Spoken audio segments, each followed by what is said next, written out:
Great to have you with us. Now, the Wa police have arrested a 32-year-old man for allegedly engaging in mobile money fraud. Nuruddin Abdul Ganiyu is said to have duped over 50 people in the last 2 years in the city. He was arrested last Thursday at his hideout at Gurugu in Tamale in the northern region. Joy News' Upper West correspondent Rafiq Salam reports from Wa. He showed no sign of nervousness or remorse over what he has been accused of in the last 2 years. He was loud and seemed to be bragging as he mumbled an account of how he allegedly defrauded 8 of his victims. So when I call you, because the next time I'll change my voice, not through the phone, I'll change my voice. I'm not with anybody. I've collected a lot of money. How much is true? I can't remember the amount, but it's a lot of money. Born Nuruddin Abdul Ganiyu, the notorious fraudster, recently claimed he would be called Nicolas Anelka, the name of the lanky French footballer.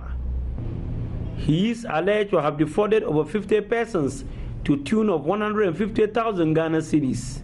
He has registered over 40 mobile phone SIM cards with different names to aid in his criminal act. You know the ID card is 10 digits. When you mention the number, you mention in the register, you put the name as of the ID number. When you mention the 10 digits, it will register. And the Vodafone, when they register like that, it will register the Vodafone card direct. It was revealing and explosive. His victims and the police appeared riveted and appalled. Anelka's first victim was former Upper West Regional Chairman of the MPP, Alhaji Abubakar Abdul Rahman Short. Alhaji Short expressed shock at the incident after the suspect confessed to the act after helping to the suspect to pay his school fees. Anelka, prior to committing the act, confessed to styling himself as a journalist and worked for Angel FM in the Upper East region. It's Angel FM. And if you call them, ask them what I was sending them story, they will tell you. Even I can tell you one story, I allow it for them. One of the Tungurana, the time the Metro Mass, connected with the Toronto car at the suspect confessed to using proceeds from his alleged dubious act to build a 3-room bungalow, which is at rental level around what DVLA office. Deputy Upper West Police Commander ACP Peter Ndekuru Anaburi, who for 2 months has launched a manhunt for the suspect, opened up on how he was arrested at his hideout at Gurugu in Tamale. We started tracking him, that was around August. Getting him was a problem. So when we were now getting closer to him, all of a sudden we were told by one informant that he has left town and we don't know his whereabouts. Fortunately, we have someone who gave us information that he has run to Tamale and he's hiding in Tamale. I quickly called somebody in Tamale to go underground and find out, and we gave the number to the person. And lo and behold, last Thursday, I had a call that he had been picked up. He has duped a lot of people. A lot of people. Right now, the names that we are having, there are about 13 names. You have seen the names. I've showed you the names. And the list is 1,005. The list is 1,000. He has about 13 SIM cards. And he tells us how he gets the SIM cards. He goes to mention 7 digits, which he says belongs to National Health Insurance, and without verification, and they register the SIM card. He goes to mention 10 digits, which belongs to voters ID, and they will not verify and they issue the SIM card. So my appeal is that if we need to actually contain this mobile phone fraud, at least the security system might be improved for the service providers. All the service providers, whether Airtel, Vodafone, and MTN, we must streamline the way they operate, or else this country is heading towards trouble. He has allegedly defrauded James Sontakugbe, popularly known as the Guys, of 5,250 Ghana cedis. He is happy that he has been apprehended. Reporting for Joy News, Rafiq Salam. Wow. Now, away from that, lawyers for investigative journalist Anas Arimeo say they have handed enough evidence to enable state agencies to prosecute former GFA President Kwesi Nyantakyi if they are minded to do so. There have been some concerns from various quarters, including the opposition NDC, over the failure of the Attorney General to drag the banned football administrator to court months after the documentary detailing corruption in football was televised. Private legal practitioner Samson Lardi Ayenini believes the acts captured on tape may not necessarily constitute crime. He spoke on the Super Morning Show. You must prove his guilt beyond reasonable doubt. If you don't discharge that burden, the person cannot be, as it were, found guilty. So I guess we should be asking now what ANAS may have supplied. Those who may have received it, we understand Iyoko received some, the special prosecutor may have also received some of that. What further investigations may have revealed? We should be asking them the questions. They should show us whether or not their investigations, there was need for further investigations, and what the further investigations have concluded on. Otherwise, what you just saw on that footage and the pronouncements of the man on that footage, I can say that 1,000 times, are not matters that will constitute a criminal prosecution. Not even defrauding by false pretenses, which is what the president... Who? And doing so in which territory? And by the territorial application of the law, is he liable? All right. I mean, we should look at all of these things.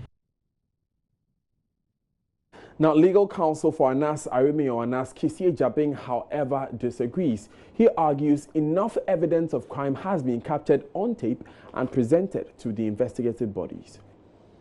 With all the facets that are available to the various state institutions, they should come out with a determination whether indeed the evidence is solid enough for them to go on or otherwise. So, lawyer, what did you think was the way to go? You mentioned that in your determination and in the determination of your client, you thought this has been committed, this has. What has been committed? Several things. There's bribery, there's corruption. I'll give you two. The others I'll hold for my purposes. In our laws, isn't bribery and corruption limited to public officials by our laws? Depends on how you are looking at it. It depends on how you are looking at it. How should we look at it? The one who is engineering it and the one on whose behalf it is being engineered. Depends on how you look at it. And the aim and final object of the person who was engineering it. If you look at it critically, everything will fall into its right chips. What's of the question of jurisdiction, lawyer? The fact that this was committed in another country. What was recorded anyway? It is. You have concluded that it was committed in another country because the video was recorded in Dubai. But mind you, a company was set up in Ghana in pursuance of the meeting in Dubai. 7 days after, or 10 days after the meeting, a company was set up here. And then accounts were set up here in anticipation of receiving monies here in Ghana, all in pursuance of this enterprise. So it is for the state institutions to go through what was given to them and come to a conclusion or otherwise. As for beyond reasonable doubt, say, what do you need more than a person who is seen on tape doing this or that? You want God himself to come down to tell you that this is what he did. Unless you're saying that the video evidence was dreamed of. It wasn't there. It was contrived. It was manufactured. Otherwise, you'll be calling on God himself to come and testify. Now, still on this story, coach and football administrator Joseph DeGraff Johnson has been explaining to Joy News the implications of the life ban imposed on Mr. Nyantechi by FIFA. He tells Joy News he can no longer play an active role in the management of his club, WA All Stars. There is a non-FIFA group, but they're not big at all. So basically, he can start his own thing as well, as far as I know. But this is a FIFA ban. But he also owns a football club, WA All Stars. Yes, anything to do with WA All Stars is also out of the question. As in, he has to give it out?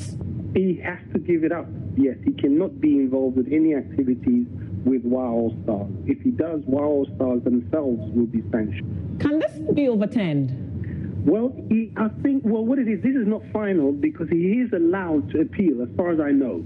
Yeah. Can this affect the prospect of any other Ghanaian? The whole thing is, I think you hear from our voice, it's such a shame. Because it's not just the African game, but FIFA itself. He was opening doors in FIFA itself because he had become the FIFA representative for Africa. And he was holding posts in FIFA. So it's a massive loss. Now, football fans and enthusiasts are, however, optimistic the recent FIFA live ban handed ex-GFA President Kwesi Nyantakyi will signal a starting point in the revival of Ghana football. They believe the World Football Governing Body's decision to also fine Mr. Nyantakyi is in order to deter other football administrators from underhand dealings in the running of football. With the ban and fine out of the way, the fans are hopeful the only source of entertainment will be restored in a more transparent and forward-looking manner to benefit the state and create jobs for soccer talents. Komladum caught up with some of them during their morning training session at Kotobabi. You're welcome. Life ban, $500,000 fine. Is it not too much? That is a good idea. I think the life ban is better for Ghana because it's going to give a long way to help the country's football. The new people who are coming to head the affairs of the football governing committee in Ghana now, they can get a real picture of how to start and how to progress for a better Ghana.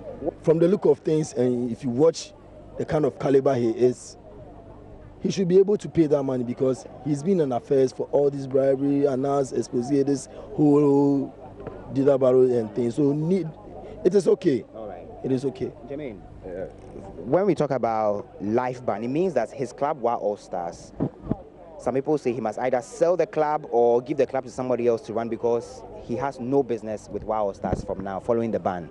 That's how it's supposed to be because, he was banned in everything about football. So I think, whatever that he decided for his team, it's up to him. But for him to come in the, football, I think he have nothing to come and do in the football. As FIFA ban him. Okay. What happens to the players at Wa All Stars? The players who play for the club and the workers there? Maybe we have a lot of teams, so they can go in. Maybe he has a management in his team, so he can push them. He can push them, or maybe he can push them to other teams because he spoiled Ghana football. Can you imagine Gabon, Gambia, when in football? When in football, but now see Ghana Premiership, Bobo. Yes, you can see people traveling from Ghana to go Ethiopia. How will you charge me to pay before participate in the football? Why I had a talent? I'll come back to you. Some people say that now that the ban has been announced, his club Wa All Stars is in limbo. If you were in the shoes of the players at Wa All Stars, what would you be thinking by now? No, for instance, I'm a player now. My future is tarnished within that club for the time being, but I don't think it is tarnished forever. I need to just seek elsewhere because once I have the talent, I can go elsewhere and also nurture my talent to be who I want to be. Okay. What would have been your ideal situation? What should have been done to Mr. Nyantakyi? I would prefer if there is any afterlife ban, he should get it. Yeah, because Nyantakyi has really destroyed Ghana football from the coast to the top, everywhere. But he has family, he has children, he has people who depend on him. So if he's banned and some of his businesses are, taken out of order, it means it will affect many other people. You don't agree?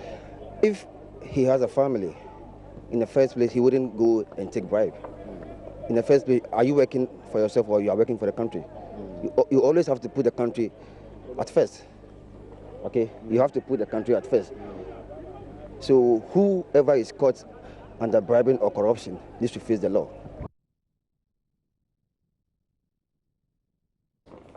Now, school authorities at Nkwanta Senior High School have shut down the school after students went on rampage destroying school property. The students were provoked after school authorities seized mobile phones and destroyed them. 30 students have been picked up by the police in connection with the riot. It took the swift intervention of police and military personnel to bring the situation under control. Adom TV reporter Kwame Obrimpong visited the school and spoke with some of the students who are in the process of packing out of campus. The masters coming to our dormitory yesterday to pick our phones. So like when it came, our seniors were opposing it. So they were chasing the master. Most of my colleagues and how they were doing things was more that big man. They say one man was for the whole street. So we need to see as I understand, I don't know where I will get money, the source I will get money to go to. And I'm feeling bad because I won't get any personal teacher to teach me as I'm doing. So, and I'll be pleading if teacher will understand, they should read for us.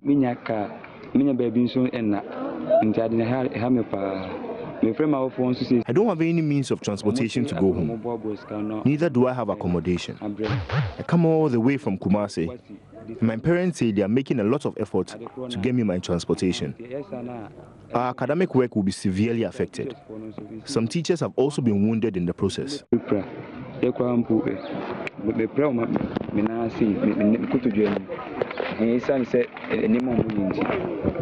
was feeling scared when the school has now closed down. And I'm worried too. I've called my parents and they are here to help me go. I'm from Accra. Now, let's go to the phone lines now and speak with Kwame Obrimpong, who has joined us on the line. But before we speak with Obrimpong, some parents have also been commenting on the incident.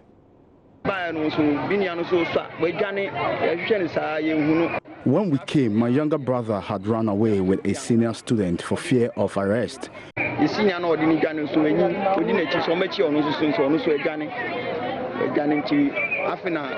We have packed his things and still looking for him. We appeal to the government to intervene and call the students back to school.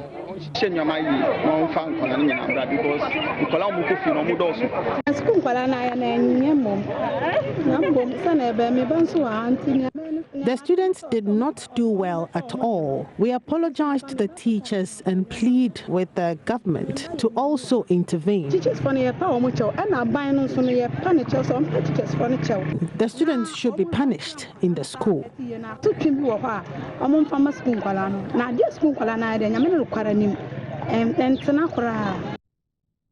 Kwame Obrimpong has joined us on the line with the latest development. Now, Kwame, how is the campus at the moment? Describe for us the atmosphere. All right. Currently, the company is very quiet as I speak earlier or as I indicated yesterday. Classes have been shut down. I earlier on came here early in the morning. I was here to assess the situation. Just come at the campus here as I speak currently. Parents and the teachers or authorities of the school are currently in a meeting, finding a possible way as to when schools will resume. As I speak now, the police commander is addressing parents as to how happened or regarding to the situation on Monday and how far they've arrived. And as I speak, I can see from the faces of parents how worried they are about the situation, and they condemn the situation and say that such a thing will not happen again. Quickly, let me just join you with the MP for Nkwanta South, Honorable Edda Castle John, is here with me to tell us he's the chairman for Midday, that's the Municipal Security Committee. He's in charge of the committee here, and currently there's a meeting ongoing as to how possible they're going to have a simple way out for the problem. Please, thank you for joining us on live journey. Thank you. You are live on journey. Thank you. Can you please tell us what is going on here and then the way forward after this meeting? Yes, what is going on here currently is a meeting that was scheduled, that's the PTA meeting, before this incident. So with this incident, we just deemed it necessary to join them, brief them what happened, the decisions we have taken, and what we are doing to bring back the students to school with immediate effect. That is what is going on here. So can you please tell us where you've arrived now and the way forward? Yes, why we made them left yesterday, basically, apart from the other distractions, was the water system that was not working, and the lighting system that was also not working, and then the marker board that is destroying the classrooms. With these things, especially the water and the lighting system, they cannot live on campus without water, without light.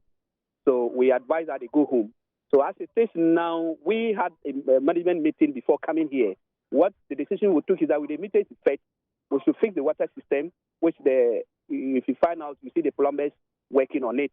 And then I've just called the ECG people to come around and also do the assessment and see how we can fix the lights back. As I'm speaking, coincidentally, the whiteboards, the day the incident happened, the headmaster and the carpenter went to Howard to buy whiteboards because some had developed problems and were coming to do replacement.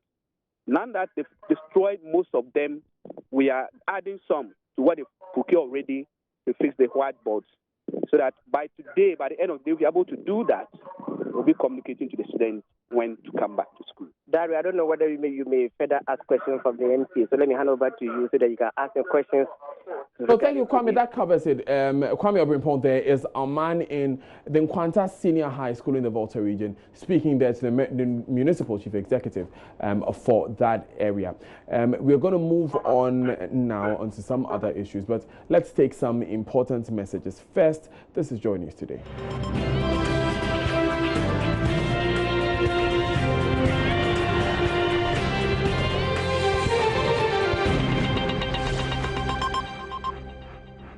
Now, the National Petroleum Authority, NPA, is embarking on an inspection and compliance visit to the hospitality industry to ensure that domestic fires caused by gas are reduced drastically. At a visit to some hotels in Koforidua, Mr. Hassan Tampuli, head of the NPA, advised hotel managers to adhere to safety precautions and do regular training on fire safety. First, we have the international market price. Secondly, we have the foreign exchange rate. And then third, we have taxes, levies, and margins. The interplay among these three factors determine the price of petroleum products on the markets at the pump. Now, the price on the international markets is one that no government really has control over. There are other geopolitical factors, like the sanction, the reimposition of sanctions by the United States on Iran. And based on that one, South Korea, for instance, has not lifted crude oil from Iran as a result of the sanction that has been imposed. And even though it takes effect from November, South Korea, for instance, has not bought products from Iran. So a whole lot of issues, including even some of these hurricanes and so on and so forth, have impacts on the price of international markets.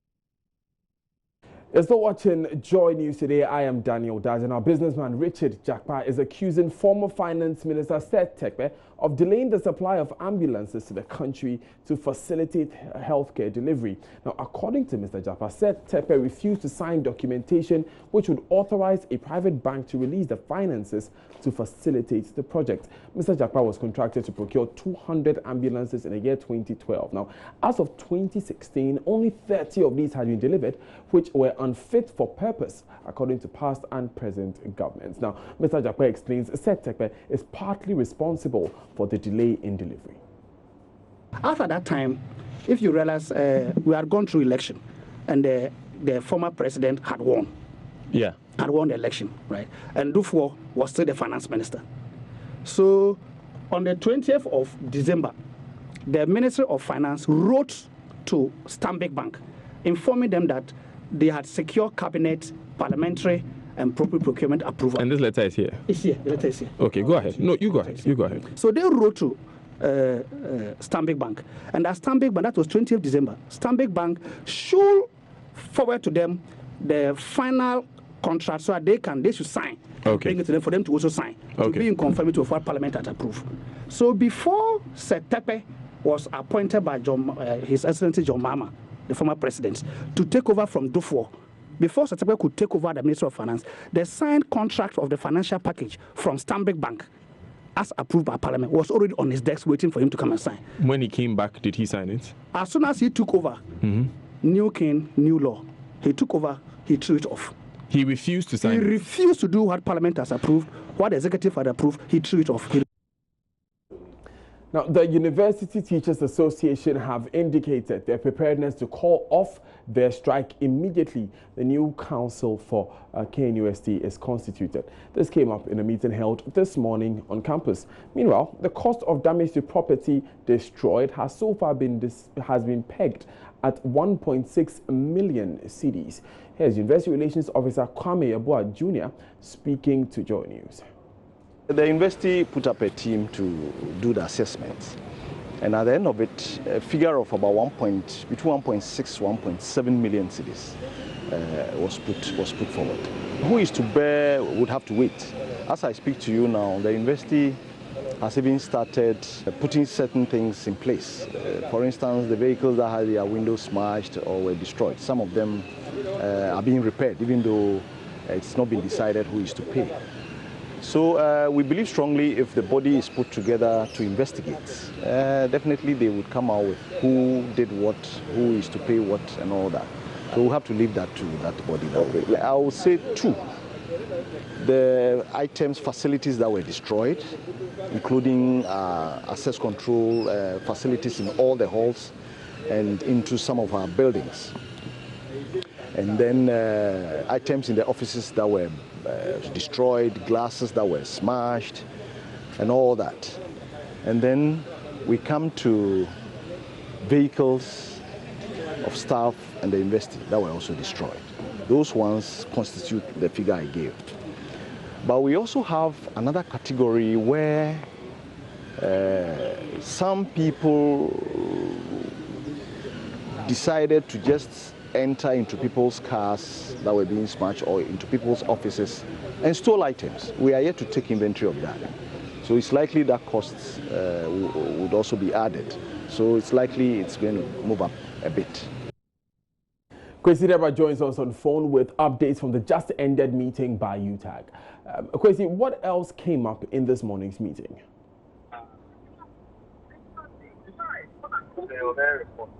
Right, Kwesi, if you can hear me, we want to know what else came up at the UTAG meeting beyond their decision to call off the strike on Friday when the new council is reconstituted. Yes, Daniel, I can say that's the ultimate thing they wanted to communicate, is that they are going to suspend the withdrawal of services by Friday when they will post it to the second reconstitute the council. That's the major thing they wanted to communicate after meeting. We understand the group will be meeting the Asantehene today. Do we know what time this will take place and which people will be in this meeting? Can you come again, Daniel? We understand a group of people will be meeting Asantehene today. Which group is this and what time will this meeting take place? Well, right now we have the provost of various colleges around. We have some of the deans also, the faculties around, some of the UTAG members also around.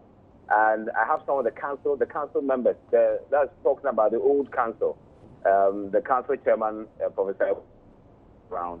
So when they are done assessing the extent of damage, then they will sit and talk about how they are going to apportion, for instance, with the cost and everything. Already, we've heard that they are going to set up a committee to assess the cost of damage and also apportion, of course, who is going to bear the cost. So the meeting, as part of the meeting, that will also be part of it. Those are some of the deliberations they're going to have when they are done with assessing the extent of that. Daniel. Thank you very much, Kwesi Deborah, for joining us with those updates. You're still watching Joy News today. I am Daniel Daze, making way for Emmanuel Abuaji Riafi, who comes your way with business now.